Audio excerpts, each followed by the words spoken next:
अस्सलामु अलैकुम वरहमतुल्लाहि वबरकातुह। आज हम बात करेंगे सूरतुल फील के तर्जुमे के बारे में और फिर उसकी तफसीर के बारे में इंशाअल्लाह ताला। तो सूरतुल फील है अऊज़ु बिल्लाहि मिनश शैतानिर रजीम बिस्मिल्लाहिर रहमानिर रहीम अलम तरा कैफ़ा फ़अल रब्बुका बिअस्हाबिल फील। तो पहला वर्ड है अलम। अलम में भी जो पहला हर्फ है, लेटर है, वो है आ का मतलब है क्या, व्हाट। ओके, लम मतलब नहीं, अलम मीन्स क्या नहीं। तरा, तरा मीन्स देखना, रा, रुयत हिलाल कमेटी, चांद देखने वाली कमेटी, ठीक है, उसी से निकला है तरा। तो क्या आपने, अलम तरा, क्या आपने नहीं देखा, लम तरा नहीं देखा, रब्बू का, अलम तरा कैफा, कैफा मतलब कैसे, कैफल हाल बोलते हैं ना अरबी में, क्या हाल है आपका। तो कैफा, अलम तरा कैफा, क्या आपने नहीं देखा कि कैसे। रब्बू, रब मीन्स पालने वाला, अल्लाह खुदा। का मीन्स आपका, ओके, रब्बू का मीन्स आपका। ओके, फिर है बि अस्हाबिल फील बा मतलब से, साथ। जैसे हम पढ़ते हैं ना बिस्मिल्लाहिर्रहमानिर्रहीम, शुरू अल्लाह के नाम के साथ, तो बा मतलब साथ। अस्हाब निकला है सोहबत से, सोहबत मतलब साथी, साथ रहने वाला। बीवी को कहते हैं साहिबा, जो हमेशा साथ रहती है, साहिब, मसाहिब, उसी से अस्हाब जमा। तो अल्लाह ताला कहते हैं अस्हाबिल फील, फील कहते हैं हाथी को, बि अस्हाबिल फील, हाथी वालों के साथ। तो पूरी आयत का तर्जुमा इस तरह हुआ, अलम तरा कैफा फ़अला, फ़अला छूट गया ना, फ़अला मतलब किया, अल्लाह ने किया। अलम तरा कैफा फ़अल रब्बुका बिअस्हाबिल फील, क्या आपने नहीं देखा कैसे आपके रब ने मामला किया हाथी वालों के साथ। ठीक है, अब आगे चलते हैं दूसरी आयत, अलम यजअल कैदहुम फी तदलील। फिर से अलम है, क्या नहीं, आ मीन्स क्या, लम मीन्स नहीं माजी में, अलम। ओके, यजअल, जाला कहते हैं बनाना, किसी चीज को, कोई भी काम को करना, बनाना, उसको कहते हैं जाला, यजअल। ओके, क्या अल्लाह ने नहीं बनाया। ओके, कैद कहते हैं बुरी तदबीर को, चालाकी, साजिश, उसको कहते हैं कैद, मक्र करना। ओके, तो हुम कहते हैं उनकी। ओके, तो अल्लाह ताला कहते हैं कि क्या अल्लाह ताला ने उनकी तदबीर, अलम यजअल कैदहुम, फी मीन्स में, इन, ओके, फी, तदलील ज़लालत से, बेकार, खराब, खराब कर देना, बेकार कर देना, बातिल कर देना। तो अल्लाह ताला कहते हैं कि अलम यजअल कैदहुम फी तदलील, क्या अल्लाह ने नहीं कर दिया, नहीं बना दिया, ओके, कैदहुम फी तदलील, उनकी बुरी तदबीर को नाकाम, बेकार, खराब। कैसे किया अल्लाह ताला ने, फिर तीसरी आयत में जिक्र है, व अरसल अलैहिम तैरन अबाबिल, वाव मीन्स एंड, और, अरसला रिसालत से, रसूल भेजा जाए, भेजना, रिसाला खत, तो अरसला भेजा, और उस अल्लाह ने भेजा, व अरसला, अला मीन्स पर, हिम मीन्स उन पर, ओके, अलैहिम उन पर, तैरन, तैरन मीन्स तैयारा, ओके, जो है परिंदे को कहते हैं, ओके, ताइर, परिंदा उड़ने वाला, तैरन। अबाबिल, अबाबिल कहते हैं झुंड के झुंड, गौल के होल, ग्रुप का ग्रुप। अबाबिल उर्दू में परिंदे को भी कहते हैं, लेकिन अरबी में यहाँ पर बताया जा रहा है कि ताइर परिंदे थे वो, लेकिन झुंड के झुंड थे, अबाबिल झुंड के झुंड परिंदे थे। व अरसला अलैहिम तैरन अबाबिल, और अल्लाह ने भेजा उनके ऊपर परिंदों को, गौल के गौल। फिर नेक्स्ट आयत में वो परिंदे क्या किए वो जिक्र है, तरमीहिम बिहिजारतिम मिन सिज्जील, तो वो लोग क्या करते थे, तरमीहिम, रमी, रमा, रमी, ओके, रमी जिमार। हज में क्या करते हैं? फेंकने को, पत्थर के फेंकने को रमी कहते हैं, रमी जिमार। तो अल्लाह ताला कहते हैं कि तरमी हिम, हिम मीन्स उनके ऊपर। तो वो परिंदे क्या करते थे? उनके ऊपर फेंकते थे। ओके, बा मीन्स साथ से। ओके, हिजारा मीन्स हिजर, पत्थर, हिजर असवद पत्थर कहते हैं ना। तो बिहिजारतिम, तो पत्थर उनके ऊपर फेंकते थे। मिन, कि कैसे थे वो पत्थर? ओके, बिहिजारतिम मिन, मिन मीन से। सिज्जील, सिज्जील कहते हैं ऐसी मिट्टी जो आग में पकी हुई हो। तो वो परिंदे उनके ऊपर मिट्टी फेंकते थे जो आग में पकी हुई थी। तरमीहिम बिहिजारतिम मिन सिज्जील। ओके, पत्थर ऐसे फेंकते थे या मिट्टी के पत्थर फेंकते थे उनके ऊपर जो आग में पकी हुई हो। फिर है फजअलहुम, तो क्या हुआ? वो पत्थर फेंकने के वो मिट्टी के पत्थर उनके ऊपर फेंकने से फजअलहुम, तो वो पत्थर ने या परिंदों ने या अल्लाह ने, फजअलहुम, फा मीन्स फौरन, बस। उसके बाद क्या हुआ? वो पत्थर फेंकने पे क्या हुआ? फा, फौरन। जाअलहुम, जाअल मीन्स बनाया, हुम उनको, फजअलहुम फिर उनको बना दिया। का मीन्स जैसा, लाइक। ओके, शेर की तरह बोलते हैं ना, ऐसे ही कि उनका का मीन्स का, जैसे। का आसफिम, आसफ कहते हैं भूसे को। ओके, जो भूसा होता है उसको आसफ कहते हैं। ओके, तो उनको बना दिया कैसा? भूसे की तरह का। आसफिम माकुल, माकुल अकला से निकला, मतलब खाना, अकला, अकल शराब, शराबा, इसको कहते खाना पीना, इसको इसी से माकुल, मतलब ऐसा भूसा है जिसको जानवर के खा लिया हो। पहले भूसे की कोई हैसियत नहीं, कोई ताकत नहीं, फिर अगर उसको जानवर खा ले तो कितने टुकड़ों में बच जाता है। तो वो लोग ऐसे हो गए, फजअलहुम कअस्फिम माकुल, जैसे कि खाए हुए भूसे की तरह। ये था इसका तर्जुमा, सूरतुल फील का वर्ड बाय वर्ड। और एक मरतबा इसको पढ़ लेते हैं शुरू से। अलम तरा कैफा फ़अला रब्बुका बिअस्हाबिल फील, क्या आपने नहीं देखा कि अल्लाह ताला ने कैसा मामला किया, आपके रब ने कैसा मामला किया अस्हाबिल फील, हाथी वालों के साथ। अलम यजअल कैदहुम फी तदलील, अल्लाह ताला ने क्या नहीं बना दिया उनकी बुरी तदबीरों को, उनकी तदबीरों को, मक्कारियों को बेकार। व अरसल अलैहिम तैरन अबाबील, और अल्लाह ताला ने उनके ऊपर भेजा परिंदे झुंड के झुंड। तरमीहिम बिहिजारतिम मिन सिज्जील, वो उनके ऊपर फेंकते थे पत्थर। कैसे पत्थर? मिट्टी के पत्थर जो आग में पके हुए थे। फजअलहुम कअस्फिम माकुल, तो वो लोग ऐसे हो गए जैसे कि खाए हुए भूसे की तरह। अब इसकी तफसीर ये है कि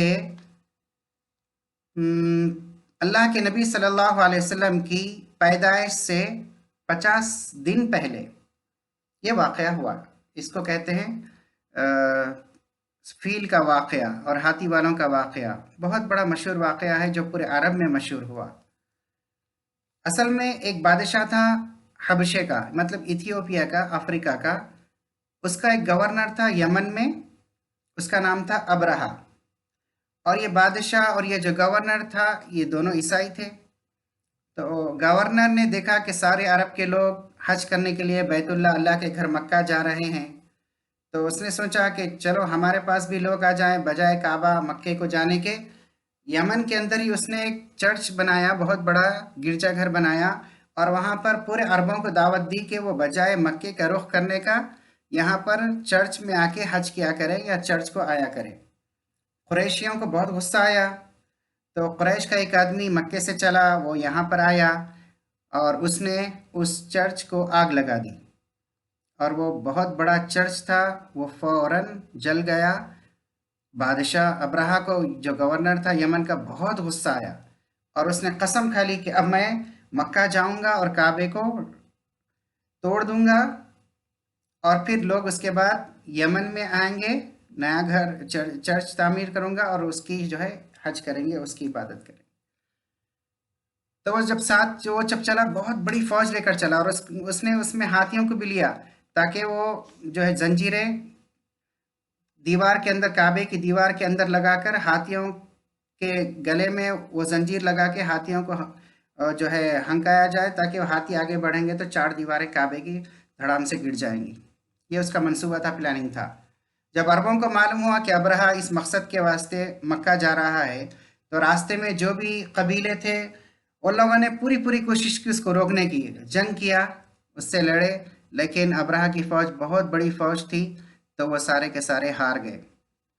بہرحال وہ مکہ پہنچ گیا، طائف سے مکہ پہنچ گیا۔ وہاں پر اس نے ایک وادی میں قیام کیا، وادی محشر کہتے ہیں، اور پھر وہاں سے اس نے عبد المطلب کو بھی میسیج بھیجا، پیغام بھیجا کہ ہم لوگ آپ سے لڑنے کے لیے نہیں آئے، ہمارا ارادہ تو صرف کعبے کو ڈھانے کا ہے۔ اور پھر عبد المطلب کے جو اللہ کے نبی صلی اللہ علیہ وسلم کے دادا تھے ان کے 200 اونٹ اس نے پکڑ لیے، اس کے فوجیوں نے پکڑ لیے جو مکے کے اطراف میں چر رہے تھے۔ تو عبد المطلب ابرہہ کے پاس پہنچے تو ابرہہ ان کی شان و شوکت اور ان کی گفتگو اور ان کی پرسنالٹی دیکھ کر ڈر گیا، خوف ہو گیا، دہشت ہو گیا، تخت پہ سے اتر کے نیچے ان کے ساتھ بیٹھ گیا اور اس نے پوچھا کہ کہیے آپ کا کیسے آنا ہوا؟ تو عبد المطلب نے کہا کہ آپ کے فوجیوں نے میرے 200 اونٹ پکڑ لیے ہیں تو میں ان کو چھڑانے آیا ہوں۔ تو عبد المطلب نے کہا کہ میں تو آپ کی شان سے ہیبت میں آ گیا تھا، آپ زبردست شان والے لگ رہے تھے، لیکن آپ اتنی چھوٹی سی بات کر رہے ہیں، میں تو سمجھا کہ آپ کعبے کے بارے میں بات کرنے آئے ہیں کہ اس کو مت گراؤ، لیکن آپ تو صرف 200 اونٹ کی بات کر رہے ہیں۔ تو عبد المطلب نے جواب دیا کہ ہاں میں اپنے اونٹ کی بات کر رہا ہوں کیونکہ میں ان اونٹوں کا مالک ہوں، کعبے کا مالک اللہ ہے، وہ اس کی حفاظت کرے گا۔ بہرحال وہ اونٹ لیے اور پھر چل دیے اور پھر مکے آئے، کعبے کا پردہ پکڑا، بہت زور زور سے گڑ گڑا کر دعائیں کی کہ اے اللہ تو ہی اس گھر کا مالک ہے، تو ہی اس کی حفاظت فرما۔ اور پھر سارے لوگوں کو، مکے والوں کو حکم دیا کہ وہ سارے کے سارے لوگ چلے جائیں پہاڑوں کے اندر کیونکہ اللہ کا عذاب آنے والا ہے۔ ان لوگوں کو یقین ہو گیا تھا کہ اب ابرہہ کے اوپر اللہ کا عذاب آئے گا، اگر ہم بھی یہاں پر ٹھہریں گے تو ہم بھی اس عذاب میں شامل ہو جائیں گے۔ پھر یہ ہوا کہ ایک بڑا ہاتھی تھا، اس کا نام تھا محمود، تو یہ لوگوں نے اس کو اٹھا کے کعبے کی طرف بھیجنے کی کوشش کی، لیکن رات میں ہی ایک دوسرا آدمی تھا، نفیل سردار تھا، اس کو قید کر لیا گیا تھا جنگ کے دوران۔ اس نے ہاتھی کے کان میں کہہ دیا کہ تو بلد الحرام میں ہے، اللہ کے گھر میں ہے، اور تجھے اللہ کا گھر توڑنے کے لیے استعمال کیا جا رہا ہے، اگر تیری خیر ہے تو فوراً واپس چلا جا، اللہ کا گھر مت توڑ۔ تو ہاتھی ٹس سے مس نہیں ہوا، وہیں بیٹھ گیا، شام کی طرف، سیریا کی طرف رخ کرتے اس کا چلنے لگتا، یمن کی طرف رخ کرتے چلنے لگتا، لیکن مکے کی طرف نہیں جانا چاہتا تھا وہ۔ اب یہ لوگ اس کو اٹھانے کی کوشش کر رہے تھے، اتفاق سے اسی وقت سمندر کی طرف سے بہت سارے پرندے آئے جو کبوتر سے بھی چھوٹے سائز کے تھے، ان کے جو پنجے تھے وہ لال تھے اور ان کے پنجوں میں کنکریاں تھیں اور ان کے چونچ کے اندر بھی کنکری تھی۔ وہ سارے کے سارے پرندے فوراً ساری فوج کے اوپر چھا گئے اور کنکری برسانے لگے۔ جس کسی کو بھی کنکر لگتا وہ جل کے راکھ ہو جاتا تھا، اگر پتھر سر میں لگتا تو نیچے سے نکل جاتا تھا، سارا جسم جل جاتا تھا یا کٹ جاتا تھا۔ تو بہرحال سارے فوجی بھاگنے لگے، کئی فوجی وہیں پر مر گئے، کئی فوجی پورے عرب کے اندر پھیل گئے، اور کوئی کہیں کوئی گاؤں میں، کوئی کسی اور گاؤں میں جا کر مرا۔ ابرہہ بھی جو ہے بھاگتے ہوئے یمن پہنچا اور وہاں یمن میں اس کا وہاں پر انتقال ہو گیا۔ تو یہ واقعہ تھا سورۃ الفیل کا، یہ مکی صورت ہے۔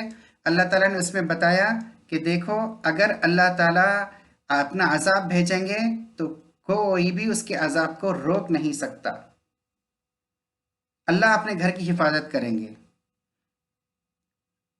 اور یہ چیز یہ بھی ہے کہ یہ جو واقعہ پیش آیا، یہ واقعہ تھا ایک بہت بڑے واقعے سے پہلے پیش آیا۔ اس میں کیا مطلب تھا کہ ایک نبی آنے والے ہیں جن کی عظمت کی بزرگی کی ڈھاک پوری دنیا کے اندر بیٹھنا ہے، اس کے لیے واقعہ پیش آیا، اور سارے فوجی سارے عرب میں پھیل گئے۔ تو سارے لوگوں کو بہت ڈر ہوا، خوف ہوا، ہیبت ہوئی کہ اگر ہم مکے کی طرف دیکھیں گے، کعبے کی طرف غلط نگاہ سے دیکھیں گے یا قریشیوں کو ستائیں گے تو ہمارا انجام بھی یہی ہوگا۔ تو یہ بات پر عرب کے اندر پھیل گئی کہ اللہ کا گھر ہے اور اللہ کے گھر والوں کی بھی حفاظت کرنا ہے اور اللہ کے گھر کی بھی حفاظت کرنا ہے۔ اور پھر نبی کی آمد کا واقعہ تھا تو کہتے ہیں کہ ایک معجزہ تھا۔ پھر اس واقعے کے اندر یہ بھی سبق ملتا ہے کہ اللہ کے حکم کے اندر طاقت ہے۔ اللہ کا حکم جس چیز کے ساتھ بھی ہو جائے وہ چیز طاقتور بن جاتی ہے۔ مٹی، اس کے اندر کوئی طاقت نہیں، آپ اس کو پھینک کے ماریں گے تو مرغی کا بچہ بھی نہیں مارے گا، لیکن اللہ کا حکم اس کے اندر آ گیا تو وہ بلٹ میزائل سے زیادہ کام کیا کہ آدمی جل گیا، اس کے ٹکڑے ٹکڑے ہو کر گر گئے۔ تو اللہ کے حکموں کے اندر طاقت ہے، تو اس کا ہم کو یقین ہونا چاہیے کہ اللہ جو چاہے وہ کرتے ہیں اور اللہ کے حکم کے اندر طاقت ہے۔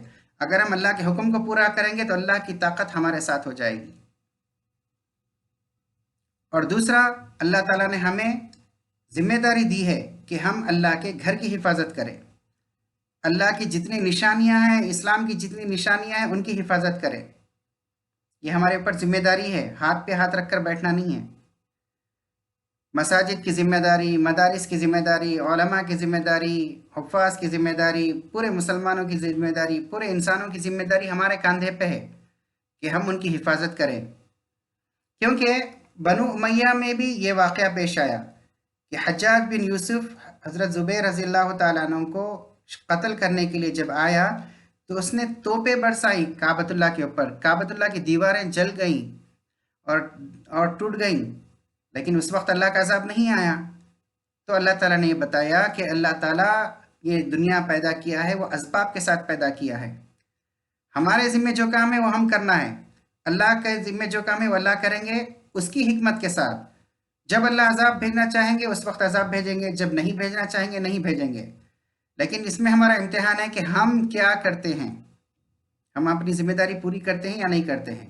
تو اس لیے اللہ کے عذاب سے ڈرنا چاہیے، علماء کی عزت کرنا چاہیے، ان کو ذلیل نہیں کرنا چاہیے، حفاظ کی عزت کرنا چاہیے، مؤذنین کی، اماموں کی، مسلمانوں کی عزت کرنا چاہیے۔ ایسا نہ ہو کہ ان کو ذلیل کرنے پہ اللہ کا عذاب ہمارے اوپر نازل ہو جائے۔ تو یہ سورۃ الواقعہ کی تفسیر تھی، ترجمہ تھا، امید ہے آپ کو پسند آیا ہوگا۔ اللہ تعالیٰ سے دعا ہے کہ اللہ تعالیٰ ہمیں صحیح سمجھنے کی اور قرآن پاک پر عمل کرنے کی توفیق نصیب فرمائے۔ دعا میں یاد رکھیے۔ السلام علیکم ورحمۃ اللہ وبرکاتہ۔